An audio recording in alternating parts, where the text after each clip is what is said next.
Recently, Netflix dropped a trailer for Orion and the Dark, a children's film by DreamWorks based upon a book called, you guessed it, Orion and the Dark by Emma Yarlett.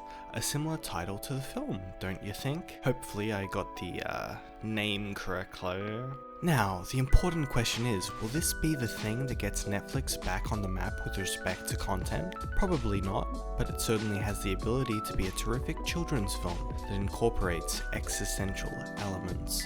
Yarlett's book is fairly short, so I believe that a lot of creative liberties when writing the screenplay were undertaken, because otherwise how the hell would you adapt this film from a short children's picture book? Also, if you've seen any of the screenwriter's works, the screenwriter in question being Charlie Kaufman, who's made some amazing films. Anyways, his film adaptation, let's just say, kind of deals with, as you guessed it, adapting a film. For those that don't know, the whole film basically revolves around this meta-commentary of Charlie Kaufman trying to adapt a screenplay from a book about orchids and getting stuck in the weeds in the process. Do you like my little pun? It's pretty punny, don't you think? Anyways, the premise from Wikipedia reads as follows. Orion seems a lot like your average elementary school kid, shy, unassuming, and harboring a secret crush. But underneath his seemingly normal exterior, Orion is a very anxious boy, completely consumed by irrational fears of bees, dogs, the ocean, cell phone waves, murderous gutter clowns, and even falling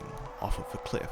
But of all of his fears, the thing he is most afraid of, and what he confronts on a nightly basis, the dark. He needs a light every time he's sleeping, so when the literal embodiment of his worst fears pays a visit, the dark whisks Orion away on a roller coaster around the world, to prove there is nothing to be afraid of in the night. As the unlikely pair grow closer, Orion must decide if he can learn to accept the unknown, and stop letting fear control his life, and finally embrace the joy of living without any concerns.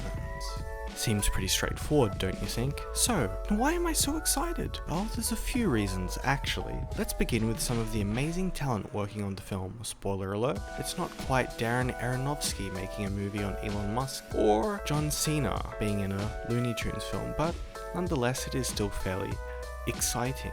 First and foremost, the script, as I kind of alluded to earlier, is going to be written by the glorious Charlie Kaufman, who has directed and written a bunch of films, such as one of my personal favourites, Eternal Sunshine of the Spotless Mind. He also made other films like Adaptation and Synecdoche, New York. His work typically revolves around existentialist themes of life, what it means to be human, loneliness, depression, anxiety, and memory. Moreover, he seemingly was a script doctor for Kung Fu Panda 2. And the flashbacks to Poe's family in that movie just screams Kaufman, and in my view, tremendously improves the quality of that film, heightening it and adding more dramatic stakes and a more consequential relationship that Poe has with the film's central antagonist. I think that Kaufman's screenplay has a lot of potential for this movie. I think that he can add a lot more of a mature edge that a lot of children films, at least in recent years, have been lacking. Sure, at its heart it will be a generic kids movie, but it does have the potential to touch on extremely dark themes, especially with regards to children evolving,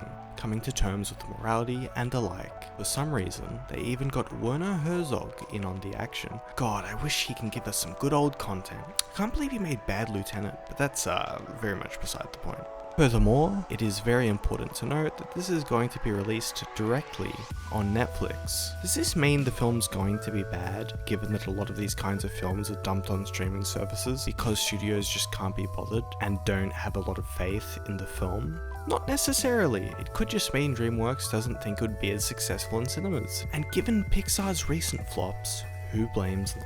As such, the animation reflects this and doesn't look as good as a theatrical release. The film is set to debut on Netflix on February 2nd, 2024, and it will be interesting to see if this video ages well depending on the reception to the film.